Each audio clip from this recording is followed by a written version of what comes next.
అధ్యయనం చేసి చట్టం రావాలని ఒకటైతే ఈ ధరణి సాఫ్ట్వేర్ ఎవరైతే ప్రైవేట్ కంపెనీ హ్యాండిల్ చేస్తుందో ఆ వ్యవస్థ దగ్గర నుంచి ఆ కంపెనీ దగ్గర నుంచి పూర్తి రికార్డు ప్రభుత్వం స్వాధీనం చేసుకోకుండా గనక రికార్డులు మార్చినా వేరే వాళ్ళకి అప్పచెప్పిన చిక్కులు వస్తాయని కొంత సమయం తీసుకొని ఒక నెల రోజుల క్రితమే ఈ ధరణి సాఫ్ట్వేర్ని ప్రైవేట్ కంపెనీ చేతుల నుంచి తీసుకొని ప్రభుత్వ రంగ సంస్థని ఎన్ఐసికి అప్పచెప్పారు.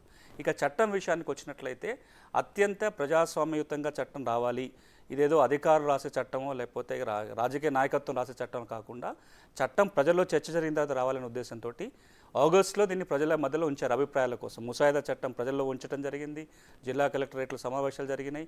ఆ తర్వాత ఇప్పుడు మీరు ఏదైతే చట్టసభ ఆమోదించిన డ్రాఫ్ట్ చూస్తున్నా అది 24వ డ్రాఫ్ట్. నేను 0 డ్రాఫ్ట్ అని మొదలుపెట్టింది ఎప్పుడు జూన్లో మొదలుపెట్టి అందులో అందరి అభిప్రాయాల తర్వాత ఇప్పుడు 24వ డ్రాఫ్ట్కి వచ్చింది. సో అందుకోసం కొంత సమయం పట్టి ఉండొచ్చు. మీరు ఇంప్లిమెంటేషన్ అంటున్నారు కదా, ఇంప్లిమెంటేషన్ జరగాలంటే ఇంకొక 3-4 పనులు జరగాలి. ముందు ఒకటి గవర్నర్ గారి ఆమోదం చట్టానికి, తర్వాత రూల్స్ రావాలి. ఇంతకుముందు 2020 చట్టం కింద ఇప్పటికీ రూల్స్ రాలే, 3.5 సంవత్సరాలు అవుతున్నా సరే ఆ చట్టం వచ్చి ఇప్పటికి రూల్స్ రాలే. రూల్స్ లేకుండానే చట్టం అమలు జరిగిపోయింది. ఇక్కడ ఇది చట్టం గౌరవ మంత్రి ఏమన్నారంటే 2 నెలల్లో మేము రూల్స్ తీసుకొచ్చే ప్రయత్నం చేస్తామన్నారు. రూల్స్ రావాలి, దాంతోపాటుగా ఏదైతే సాఫ్ట్వేర్ ఉంటుందో ధరణి సాఫ్ట్వేర్ దాంట్లో మార్పులు చేసుకొని భూభారతి వెబ్సైట్ తయారు కావాలి, భూభారతి పోర్టల్ మనకు రావాల్సి ఉంటుంది. ఇవన్నీ జరగాలంటే నాకు తెలిసి ఒక అంచనా 2-3 నెలలు సమయం పట్టొచ్చు అన్నారు.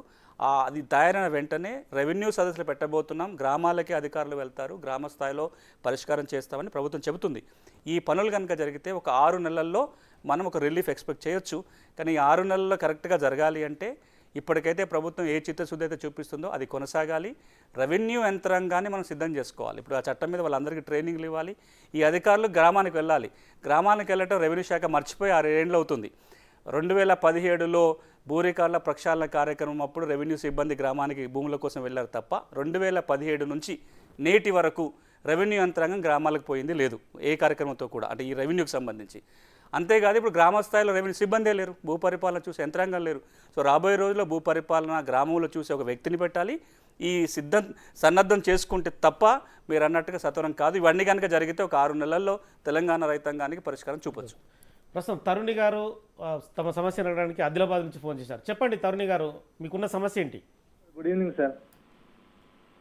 గుడ్ ఈవినింగ్, చెప్పండి సార్. ఇప్పుడు నాన్ ట్రైబల్ ఫార్మర్స్ ఉన్నారు కదా సార్ ట్రైబల్ ఏరియాలో, ఓకే, వాళ్ళకి కొత్త చట్టం వల్ల ఏమన్నా లబ్ధి పొందే అవకాశాలు ఏమన్నా ఉన్నాయా? అంటే ఇది వరకు కాస్తకాల కాలం అనుబంధాల కాలం ఉండేది కదా సార్ ఇంతకుముందు.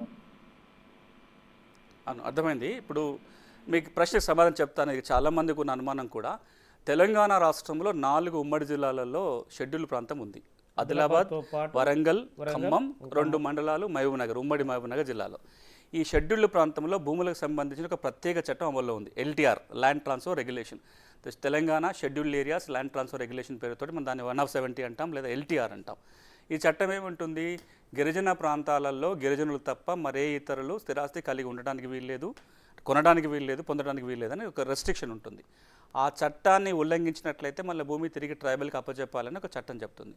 వారు అడుగుతున్నది ఏంటంటే ఇప్పుడు ఈ LTR చట్టం లోబడి ఉన్న ప్రాంతాలు ఏవైతే ఉన్నాయో కొత్తగా భూభారతి చట్టం వస్తే ఏదైనా నాన్ ట్రైబల్కి మేలు జరుగుతుందా అనేది వారి ప్రశ్న. అంటే గిరిజనులకు మేలు జరుగుతుంది అనేది వాళ్ళు గిరిజనులు అన్నారు, నాన్ ట్రైబల్ కూడా అన్నారు. అడిగింది గిరిజనేతరులకి. గిరిజనుల విషయానికి వచ్చినట్లయితే LTR చట్టానికి లోబడే ROR చట్టం ఉండాలి తప్ప దానికి ఉల్లంఘించి ఉన్నట్లయితే ROR చట్టం చెల్లుబాటు కాదు. అంటే గిరిజన చట్టాలు ఏం చెప్తున్నాయో ఆ మేరకు హక్కుల బదలాయింపు జరుగుతుంది. ఇక్కడ 2-3 అంశాలలో క్లారిటీ రావాల్సి వస్తుంది. ఒకటి, ఇంతకుముందు ఆయన ప్రస్తావన చేసిన కాస్తు కాలం. ఈ చట్టంలో మళ్ళీ మొట్టమొదటిసారిగా ఈ 71 చట్టంలో ఉన్నట్టుగా కాస్తు కాలం లేదా అనుభవదారి కాలం మళ్ళీ రాయబోతున్నారు. కాబట్టి ఇది వచ్చినట్లయితే ఎవరైతే నాన్ ట్రైబల్ ఉన్నారో వాళ్ళు కేవలం కాస్తు కాలంలో ఉన్నారో, పట్టా రాలేదు ఇంకా, వాళ్ళ పేర్లు మళ్ళీ రాయబోతున్నారా అనే ఒక అనుమానం నాన్ ట్రైబల్ వైపు నుంచి. రెండవది, నాన్ ట్రైబల్ కనుక భూములు కొనుగోలు చేస్తే ROR చట్టం కింద పాస్ పుస్తకాలు వస్తాయా? దీనికి సూటిగా సమాధానం ఏంటంటే మీరు మ్యూటేషన్స్ ఏవైనా రిజిస్ట్రేషన్లు కానీ మ్యూటేషన్లు కానీ LTR చట్టానికి లోబడి ఉంటే తప్ప కొత్తగా భూభారతి చట్టం ఏమీ చేయదు. ఇక అనుభవదారు కాలం రాసేటప్పుడు కూడా ఈ చట్టం ఏమంటుందంటే అనుభవదారు కాలంలో ఎవరి పేరన్నా రాయాలి అంటే కనుక ఆ భూమి ఆయన అనుభవంలో ఉండాలి, ప్రభుత్వం విధించిన షరతుకు లోబడి ఉండాలి. అంటే కేవలం పొజిషన్లు ఉంటే సరిపోదు. ఒకవేళ నాన్ ట్రైబల్ పొజిషన్ కనుక LTR చట్టాన్ని ఉల్లంఘించి ఉన్నట్లయితే అనుభవదారు కాలంలో కూడా రాయడానికి వీల్లేదు. ఇక్కడ ఒక స్పష్టత మనం తెలంగాణ సమాజానికి ఇవ్వాలి. చాలా అపోహలు, కొంత డౌట్స్, కొంత క్లారిటీ అవసరం పడింది. ఏంటంటే ఆక్యుపెంట్ కాలం మళ్ళీ వస్తుందట, కౌలుదారుల పేర్లు రాస్తారా? నా భూమి నేను మీ కౌలుకి ఇచ్చాను అనుకోండి, మీ పేరు వచ్చేస్తుందా? ఇలాంటి అనుమానాలు చాలా చాలా మంది ఉన్నాయి, అడుగుతున్నారు. చాలా ఉన్నాయి. దీని మీద ఒక వివరణ ఇచ్చే ప్రయత్నం చేస్తా. గడిచిన 5 ఏళ్లుగా తెలంగాణలో కాస్తు కాలం తొలగించడం వల్ల చాలామంది నష్టపోయారని అందరూ మాట్లాడుతున్నమాట. ఎవరు నష్టపోయారంటే వాళ్ళందరూ భూ యజమానులే. అంటే తెల్ల కాగితం మీద కొనుక్కున్న వాళ్ళు అయి ఉండొచ్చు, తరాలుగా ఆ భూమిలో అనుభవిస్తున్న వాళ్ళు అయి ఉండొచ్చు, లేదా వారసత్వంగా భూమి వచ్చింది ఎప్పుడో చచ్చిపోయిన ఆయన పట్టదారు పేరు కొనసాగుతుంది, ఆయన కేవలం కాస్తు కాలం ఉండొచ్చు. ఇలాంటి వాళ్ళందరికీ కాస్తు కాలం తొలగించడం వల్ల భూమి వాళ్ళ చేతిలోనే ఉంది, ఇంకా దున్నుకుంటున్నారు, కానీ ఇంకా వాళ్ళు పట్టాకెక్కలే. కాస్తు కాలం పోయేసరికి అన్యాయం జరుగుతుంది. అందుకే ఈ చట్టం ఏమంటుందంటే కాస్తు కాలం మళ్ళీ రాయబోతున్నారు అంటుంది. ఎవరి పేరు రాస్తారు దీంట్లో అంటే 2-3 వివరాలు స్పష్టంగా మనం చెప్పాలి. ఒకటి, కౌలుదారుల పేర్లు దీంట్లోకి రావు. కౌలుదారుల కోసం వేరే చట్టం ఉంది, 2011లో ఒక చట్టం ఉంది, 1950లో ఒక చట్టం ఉంది. ఎవరైనా ఒకరి భూమి ఇంకొకరు కౌలుకు చేసుకున్నట్లయితే 6 చట్టంలో నిర్వహించబోయే కాస్తుదారు కాలంలో వాళ్ళ పేరు రావు. మరి ఎవరి పేరు రాస్తారంటే భూమి యజమాని అయ్యుండి పట్టాదారు కాకుండా ఉన్న వాళ్ళ పేర్లు కాస్తు కాలంలో వస్తాయి. పట్టదారు అంటే వాడు రికార్డులు వచ్చినాడు పట్టదారు. యజమాని పట్టదారు కానంత మాత్రాన యజమాని హక్కులు ఎక్కడికి పోవు. గౌరవ సుప్రీంకోర్టు బోలెడు తీర్పులు ఇచ్చింది.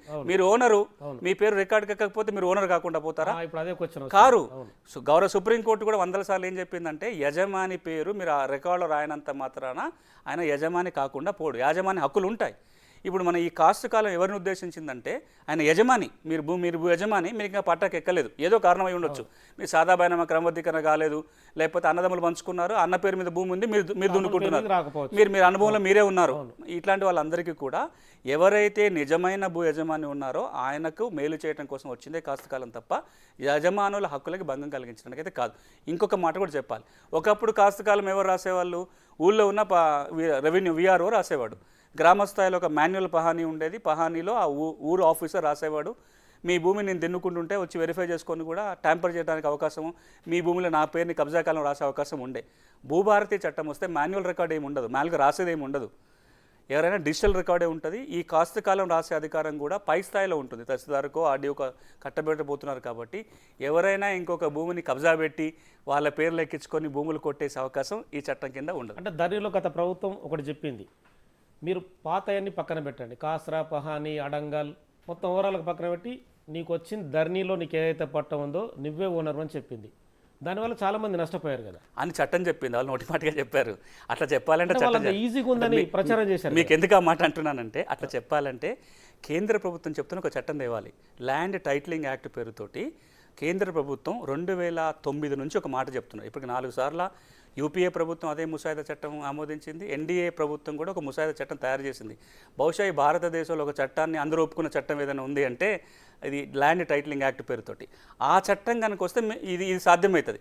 అన్ని రికార్డులు మాయమవుతాయి, ఒకటే రికార్డు ఉంటుంది, ఇండ్లు ఉంటే ఫైనల్, వేరే ఉండాల్సిన పని లేదు. కానీ తెలంగాణ మనకు ఆ చట్టం చేసుకోవాలి. ఏం చట్టం ఉంది మన దగ్గర? 2026 చట్టం ఉంది.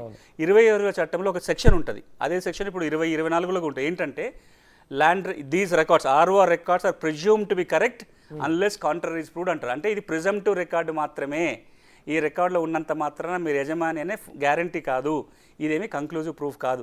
కానీ ప్రచారం ఏం జరిగింది?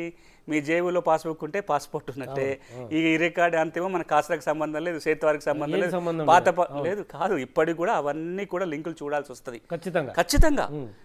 మీరు ఎప్పుడైనా సివిల్ కోర్టుకు పోయి ఎప్పుడైనా యాజమాన్య హక్కుల వివాదం వచ్చినట్లయితే కేవలం ధరణిలో ఉన్న వివరాలతోటి సరిపోదు. ధరణికి పాత సేతువాడి దాకా లంకె చూడాలి, మీ టైటిల్ అన్ని కరెక్ట్గా ఉంటే చూడాలి, ఇప్పటికి కూడా చూడాలి, అప్పుడు చూడాలి, ఇప్పుడు చూడాలి. రేపొద్దున టైటిల్ గ్యారంటీ చట్టం వచ్చేంత వరకు కూడా ఈ కష్టం తప్పదు.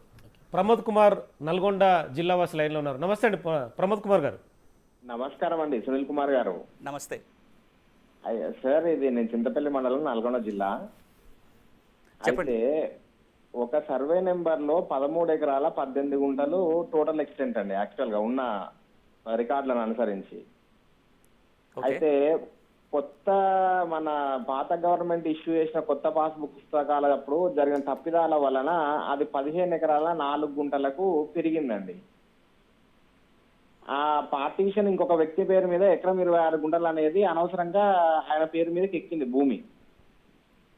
అది తొలగించమంటే ఆయన తొలగించుకోవట్లేడు. పైగా ఆయన రైతు బంధు రూపంలో ఇప్పటికి 79,200 రూపాయలు లబ్ధి పొందిండు. దాన్ని తొలగించాలంటే ఇప్పుడు మన భూభారతి చట్టం నాకు ఎట్లా ఉపయోగపడుతుందండి?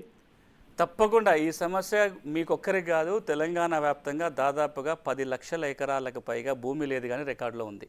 ఒకటి రెండు కాదు, రికార్డులో పేర్లు రికార్డులు ఉంది, పేర్లు వచ్చినాయి, పాస్బుక్లు వచ్చినాయి, రైతు బంధు వస్తుంది, అన్ని లాభాలు అనుభవిస్తున్నారు. అంటే రికార్డుల్లో ఎక్సెస్ పెరుగుతూ వచ్చింది. సేతువారు మనకున్న రికార్డు ఎప్పుడు 1940లో తయారు చేసుకున్న సెటిల్మెంట్ రికార్డు మనం సేతువారు అంటాం.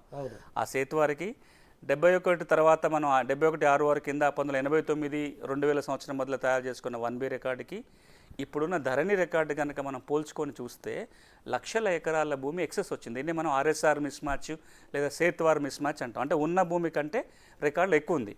దీనివల్ల 2 రకాల సమస్యలు వస్తున్నాయి. ఒకటి, ఆ ఎక్కువ భూమికి ఎవరో ఒకరు రికార్డు సృష్టించుకొని అన్ని బెనిఫిట్లు పొందుతున్నాడు. రెండోది, కొన్నిసార్లు వాస్తవంగా భూమి ఉన్న పేరు ఇంకా రికార్డుకి ఎక్కలే, ఎవరో లేనోళ్ళ పేర్లు ఎక్కించుకున్నారు.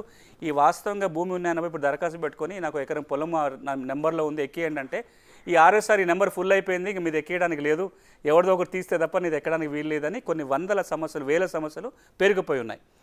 కొత్త చట్టం వచ్చిన వెంటనే ఈ సమస్యలన్నిటికీ కూడా వీలైన చోట ఎంజాయ్మెంట్ సర్వే చేయటము, ఎవరికైతే వాస్తవంగా భూమి ఉందో వాళ్ళని చూసి హక్కులు ఉన్న వాళ్ళ భూమి ఉంటుంది, మిగతా వాళ్ళని తొలగించడానికి అధికారులు రాబోతున్నాయి. ఈ 6-7 లక్షల ఎకరాలు ఏవైతే రికార్డులు అదనంగా కనపడుతుందో వాటిని సరిచేయచ్చు.